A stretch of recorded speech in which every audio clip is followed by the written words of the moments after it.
right. Hi, everyone. Welcome back to another episode of Peas in a Welcome, welcome. Podcast. So, so today we have a very, very, very special guest with us today to really talk about self care. So this is sort of a spin-off from our previous episode, self-love, healing, trying to remove any form of validation from other people. And so now we're diving deeper into self-love, but primarily self-care. So today we'll talk about how we can prioritize wellness and self care practices, especially when our bank account is like, not today. Moyo, you don't have 500 to go to a spa that's all inclusive. Let's be for real. So if I only have $50, what sort of self care practice can I really Yeah. pursue? Anyway, but before we get into it, I'll do a quick introduction of our special guest, Mikhailla. So Mikhailla is a true advocate for intentional self care and community empowerment. She's the founder of I Deserve Gifting, a wellness focused gifting brand that celebrates the 8 pillars of self care while uplifting Canadian, diverse, and women owned businesses. So we'll give you time to introduce yourself in more context later on. But hi, Michaela. Welcome to the Hi. podcast. How are you? Thank you for having me. I'm good. All I'm right, good. The good. truth was something Yes. else, but we made Yes. it. Um, Trust me. the week has been long, but I'm excited for this conversation. Just to give the audience a little bit of Mhm. context, when we wanted to have this collab, it's so great when you meet people who are kind of in the same headspace as you are, and like when things just click, Mhm. it's amazing. Mhm.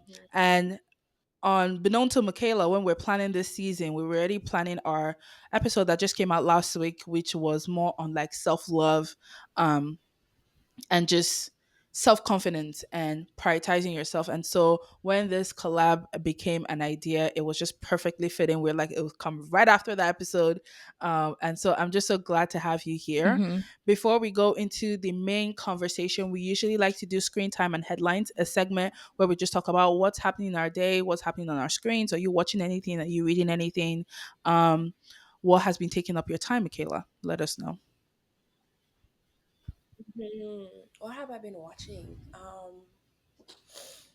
Hmm.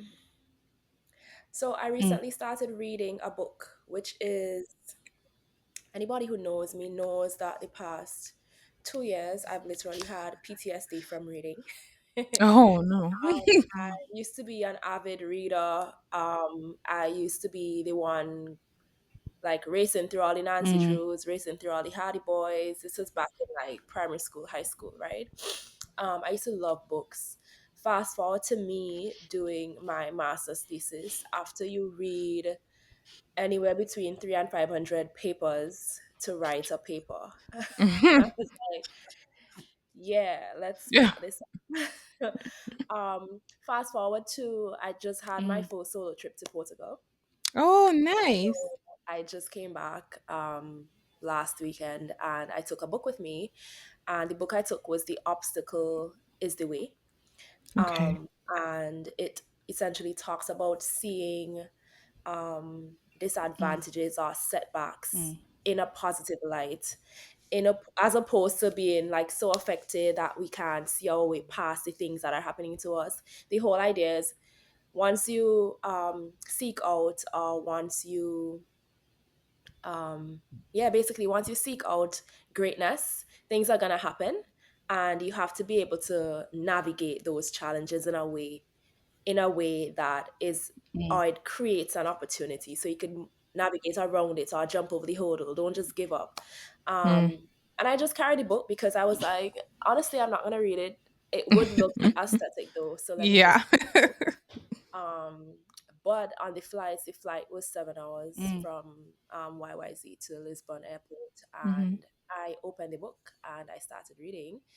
I kind of just wanted to reduce my screen time. I'm like, okay, seat back entertainment is Yeah. nice, but like, let me read, you Mm. know?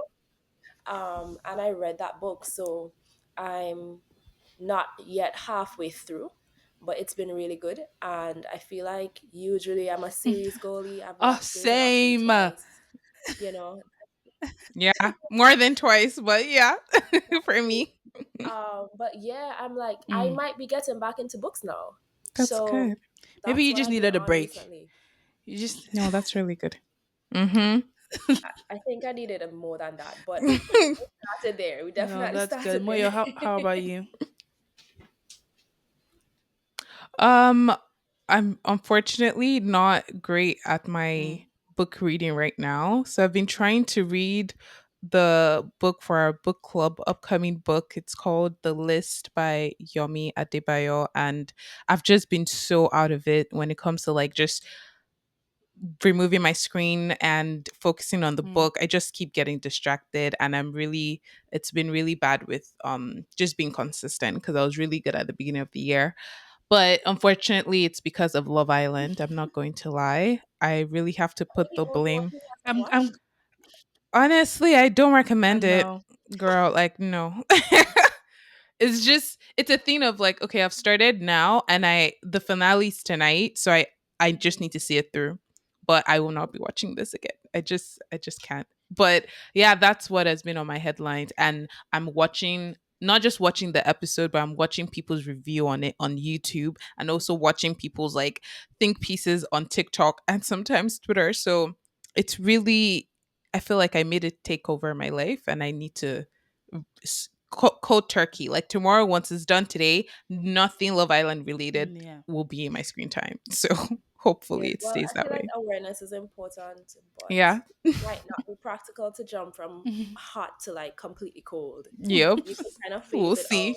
Yep. Like the Yeah. conversations are gonna linger, Yep. all these things. So give yourself a couple months to get it out of your No, I system. am. For sure. Maybe like a Yeah. week and then. I was about to say, I'm But right how there about you, with Tessa? you. We have been consuming Love Island in my household like it is. And I've never been so frustrated with Americans so much. And just like the last voting, and just also, there's been a lot going on the mistreatment and a lot of conversations about how Black women are Mm-hmm. treated. So it's also quite, this season has been very triggering. Um, and so I can't wait for it to be over, because some of the things that we've been seeing on social media, Yeah. I'm like, some people need to go touch grass, because these are people these are people on a Yeah. screen. We do not know them, we do Yep. not know the context, we do not know their background. This is also a very well edited, heavily edited show. So for some people to have quite strong Yep. opinions, um, to say quite derogatory Mm-hmm. things to Black women specifically is quite appalling. But yeah, so I agree. It might not be cold cut turkey, but Yeah. after we watch tonight's finale, I'm just gonna slowly phase it out of my timeline, and I'm just like, I don't want to have to deal with this Yep. anymore. And you know what? Making boundaries like that is part of self care too, because sometimes you're just like, this is too Mhm. much. I agree. But I hope everyone listening, your week has been good. I hope that we're having a lot of Mm-hmm. sun here in Toronto.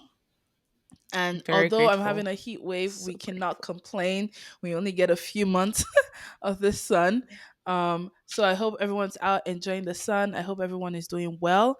And we will just get right into the conversation, the meat and bones of why we are here.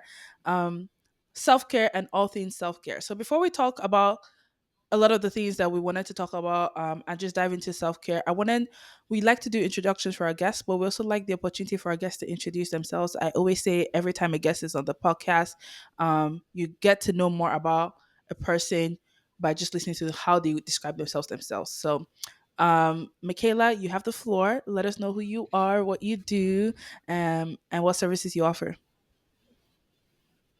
All right, no pressure. Yeah. So you have my name. I'm Mikhailla. I am a big sister to a Oh. younger sister that's Mm, about 5 years younger than myself. I'm a firstborn daughter, so that in itself gives you a lot of context around who I am as a person. I'm an industrial engineer. I work in consulting. mm, I'm an immigrant.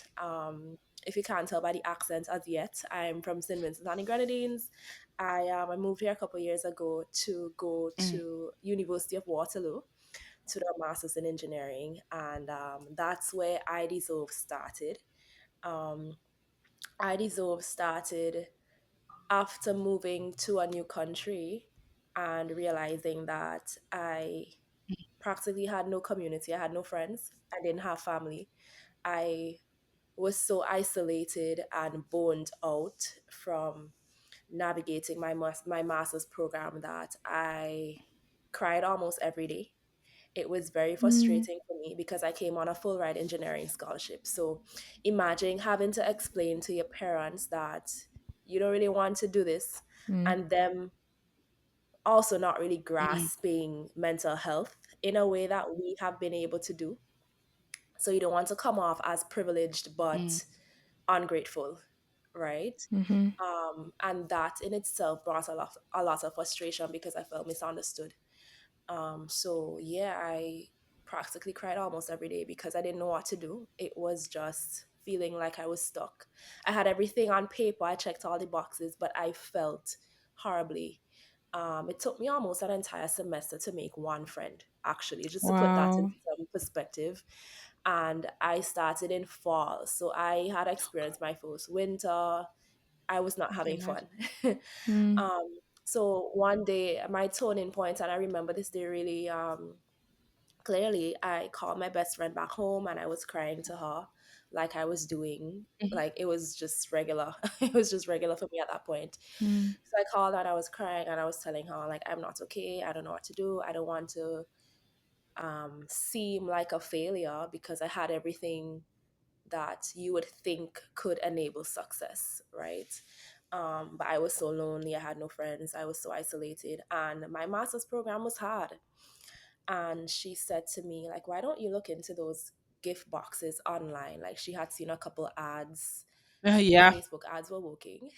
And she had seen a couple ads on like self-care gift boxes. So jump online, do the research, and quickly realize that a lot of these like self-care gift boxes just seem very transactional, very put this face mask on and you'll feel instantly better. It just felt really shallow. And based on what I had seen, nothing really Mm, screamed holistic well-being, right? And again, as an academic, as a research student, I came across an article that chatted about yeah. the 8 pillars of wellness. And essentially, if you invest into these different areas, you could glow up into the best version of yourself. So then I was like, okay, those are two separate ideas, but why don't we merge them? So I deserve um, fast forward is all about holistic well-being. It is about the 8 different pillars of wellness. I'm big on community impact and community engagement because community got me to where I am right now.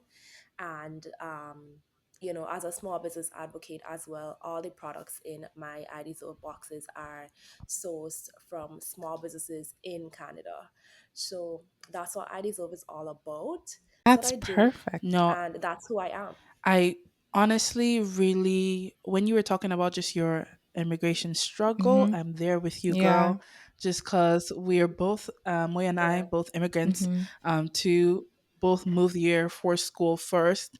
Um, and until you live that lived experience, I feel like people don't understand Yeah. how difficult it is. Mm. So I'm so grateful that you're sharing your story not only through I Deserve, but also here with us on this platform because it does get better at some point, and there are many, many things in like community and self care Yeah. practices that can also help a lot of people who listen to our podcast who are also immigrants. Mm-hmm. So I think that this is your story specifically is very important in our community, and trying to get people to prioritize themselves in very changing and different Mm-hmm. spaces, especially when they're not one familiar with the system, familiar with the resources available to them, and also don't have community. So, and that is quite a big struggle. All right. So that makes Yes. I really like what you said, Michaela, in terms of how work a 9 to 5 as well and you can relate to other people because I feel like a lot of people in our community as well are not, they don't have the luxury to not work a 9 to 5 and have like a really flexible job. So I think from your own perspective, it'll be really helpful to our listeners and also honestly for me. But in terms of self-care, I guess like let's dive into more of, how you define it. So how did you used to define self-care? So is it something that changed recently once you started I Deserve? Or did you define it differently when, for example, before you moved to Canada? Or did it change? Did anything particularly change how you define self-care? So how has that changed? How did you define it, and how do you define it now? That's a great question. I feel like all my lived experiences combined have helped to kind of inform Mm-hmm. my perspectives now. So back then, or when I say back then, let me say before, right? I don't want to, Yeah. assume back then was a certain time before I came or whenever, but before. And to be honest, I'm not even sure at what point it changed. I Okay. don't think that it changed post I Deserve. I feel like maybe moving to Canada allowed me to see a different side of things, especially because back home, like self care is not really something that I talked about. You know what I mean? Like um, in engineering, back working in engineering back home, it was mostly guys. Like I could bet you a lot of money that we never talked about self care. you know. Um, but what I would say is my understanding a couple years back is that it needed to be a grand gesture. It needed to be go to dinner, maybe spend money on something that you Mm. didn't really need, but it felt good in the moment. It felt to me like doing something that satisfied you then and there without necessarily thinking much about, okay, what's next? Or how does this affect me in the long term? No, I see self care as it doesn't require a grand gesture, right? I see self care as sustainable, practical steps that you could take to help improve your life. And it could be small things.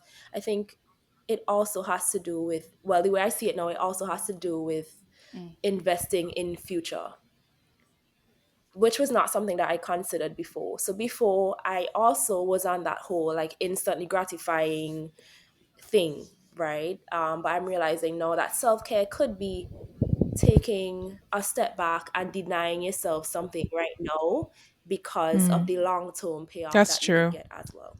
Especially with the long Yeah. term, I feel like I don't see it that way, or I should be seeing it that way. I typically am just like, I'm tired right now. What can I do to like feel better or feel or like care for myself? I Exactly. don't, especially as someone that doesn't know how to like say no Yeah. to plans. I'm just like, yeah, like let's do this, but I never think about like how future Moyo could be impacted by the certain decisions that I make. But yeah. Mm-hmm. Exactly. And there's a balance to things. So look at it this way, right?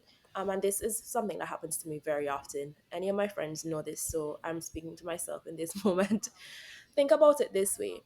It's 12, right? You had a long day and you overly stimulated, but you do want to catch up on Love Island.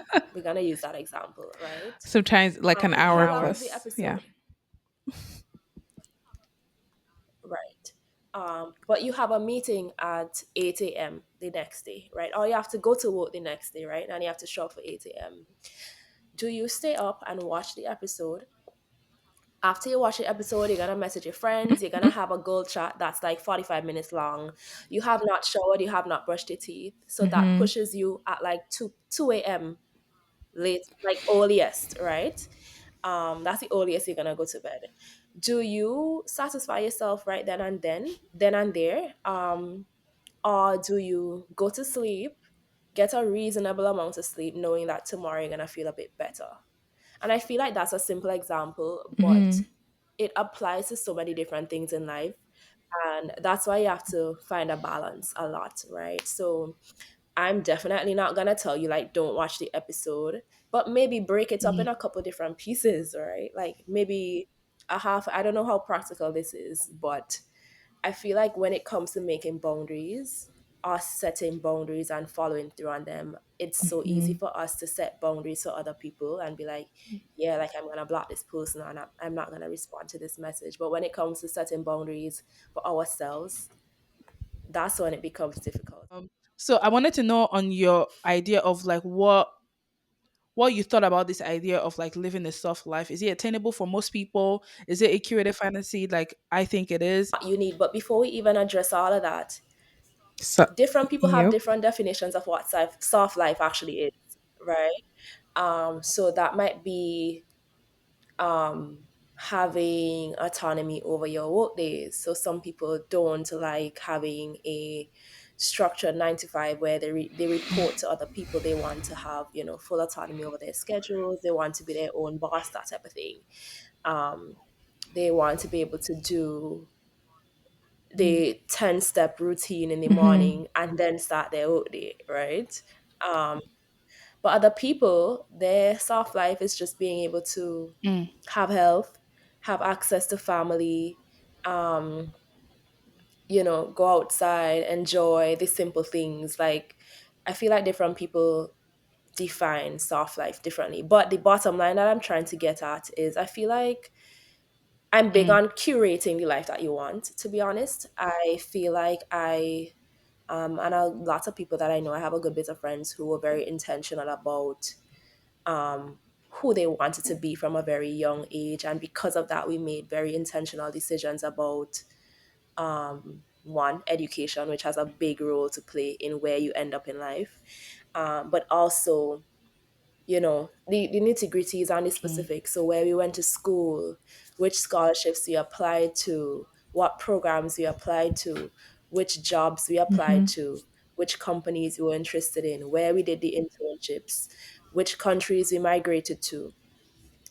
So I'm saying all of that to say, I really believe that if you curate the life that you want, it is achievable. So the same way that we could curate Friendsgiving and a cute dinner party, um, yeah, like if you could put the effort mm, into your man's sleep party, and you get you hire the balloon person, you hire the everybody, you get Mhm. the private chef, or you do the catering, and you hire the photo booth and everything. Like you could put the effort into making sure that you build a It life that you isn't. mm, want, but it's not easy at all, right?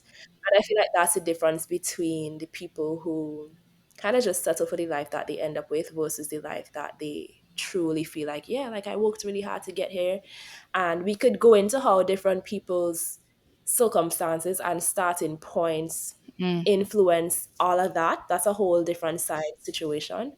But for the most part, I really feel like if you intentionally sit down and you say, you know what, I'm not happy with the way that I am. Example, every morning I wake up for work, I have to call in and tell them that I'm not feeling mm, well because I went to bed too late and I can't get up early.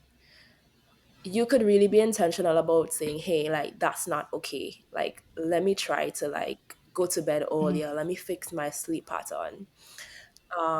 Let me set aside my things for work in the night before so that in the morning I'm not scrambling to do things. So if you kind of peel back the layers of, okay, these are things that I'm not satisfied with that I feel that I could or I need to improve on, then we could mm, actually curate that soft life that we're looking for. It might not look like, I don't know, who's like a popular influencer that has been sharing routines, mm, but it might not look like your favorite influencer on Instagram or Mhm. TikTok because they don't have the resources that you do or the um, access to things. But I really feel like if you put the effort into Mhm. building your own situation. And this is just me out of my own curiosity because now we have Mhm. three different perspectives here. I would like to know what self life looks like for you, Michaela, and I also want to know what it looks like for Moyo. I don't see a soft life that doesn't involve a ridiculous amount of money being spent.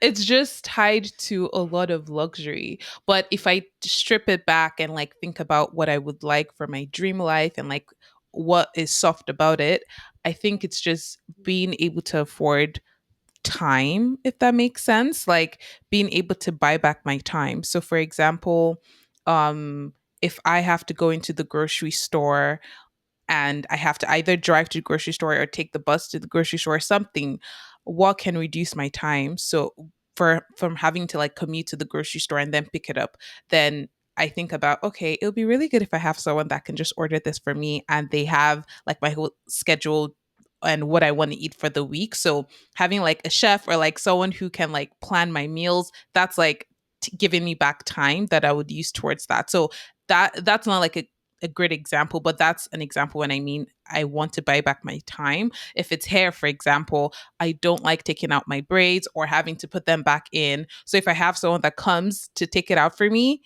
and even that is still taking my time because I have to sit down and everything. But that to me is like soft life. So it's always it involves paying people to do something for me, but when it comes to like my 9 to 5, like you were saying, Michaela, I would love if I have the luxury to like work out in the middle of my day or before my day, or just having that luxury throughout the day, and also with like vacation, not having to worry about if this would get, approved or not, like having managers who are really supportive of my wellness as well is really important to me. So I feel like that's soft life for me. It's money and flexibility, I think. How about you guys?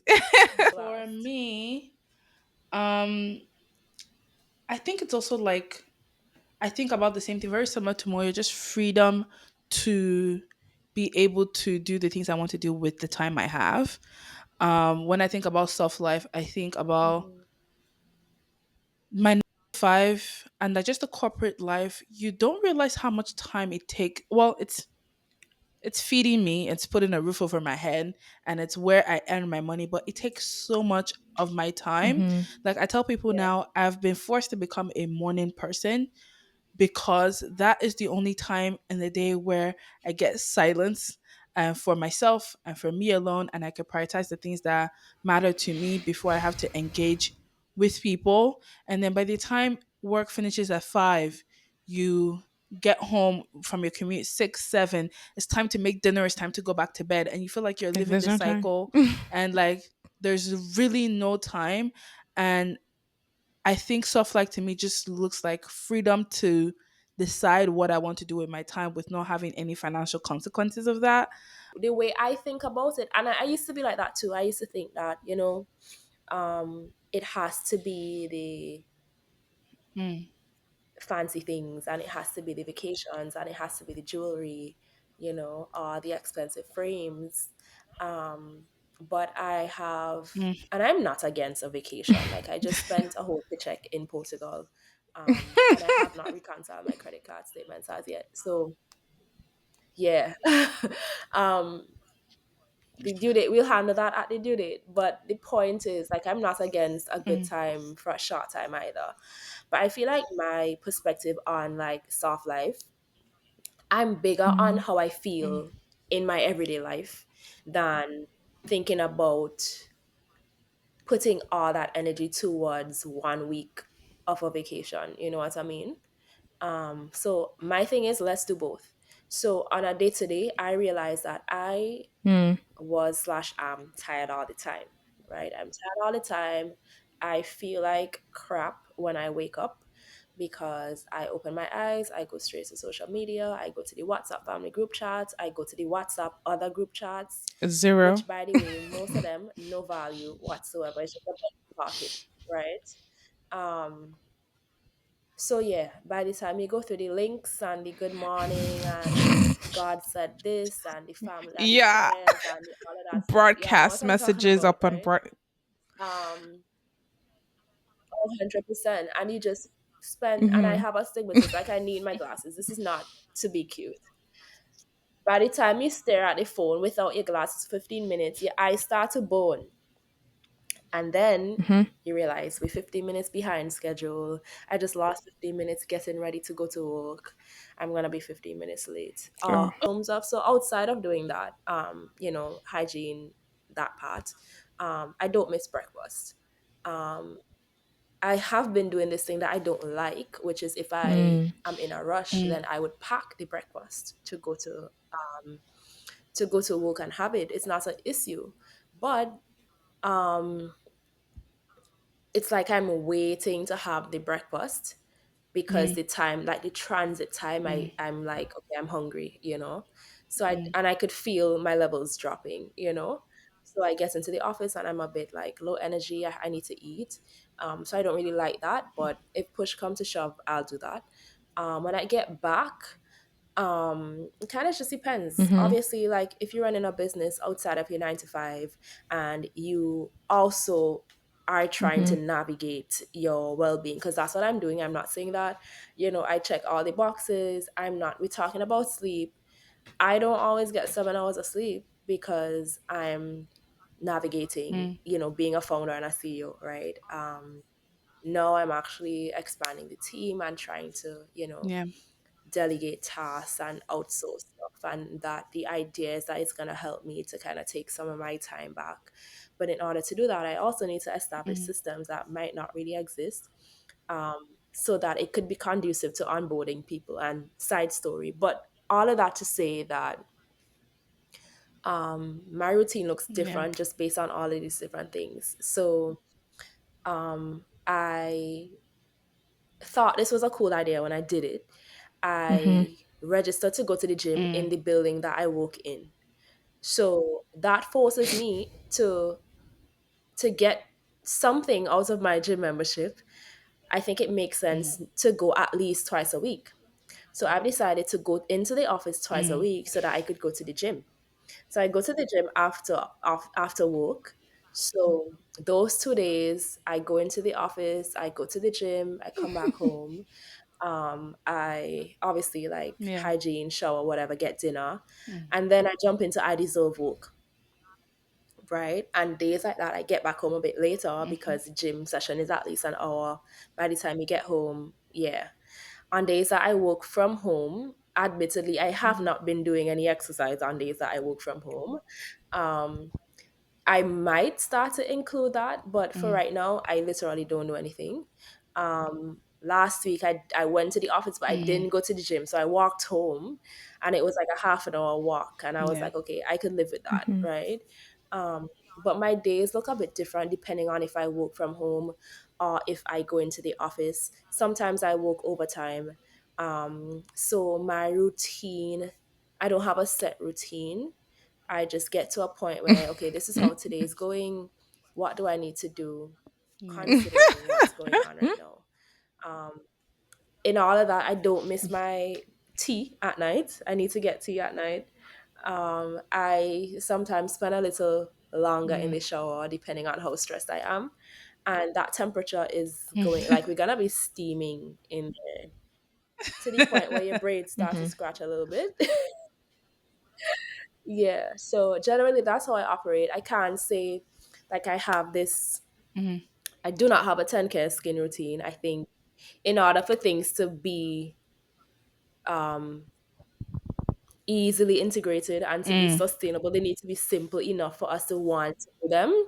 So I'm like double cleanse, whatever my Mm. esthetician Mhm. says, I do that. Double cleanse, serums, Yeah. moisturizer, we done, right? But yeah, that's what it is. So I do not skimp on taking care of your body on a regular day-to-day thing. So moisturize, wash properly, do Mm. that stuff, right? Yeah. Put on the cute Yeah. pajamas. I'm right there. But if work needs to be done, to be honest, sometimes I just do the work, right? Because nobody else has to do it. So I feel like you just have to kind of be aware of what you have to do. Sometimes the self care is not going to be as self caring because Mm. the to do list is really long. But I feel like at the end of the day, I was on a panel at Schulich Business School a couple months ago for their Afropolitan event, Mm. and I was on the panel with someone, and they said, "Find out the cost of what you want in life. No, find out what you want to do in life, and find out the cost of Mhm. what you want to do." And that's why I feel like you have to build those micro habits and do those little things, Mm. like adding the lemon to the Mm. tea or cucumbers to the water, because you might not have that time to Yeah. put 3 or 4 hours into Yeah. Yeah. de-stressing when you get home. So I'm big on curating your unique wellness experience because everybody's life is different. Our day-to-days are different. And then I also wanted, before we wrap up and like do reflections, I wanted Mhm. to especially Mm-hmm. redirecting to the start of this conversation where we talked about your immigrant journey, and also with Moy and I being immigrants too.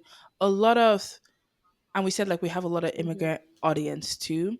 A lot of self Yeah. care can also look like community care, and how to integrate Mm-hmm.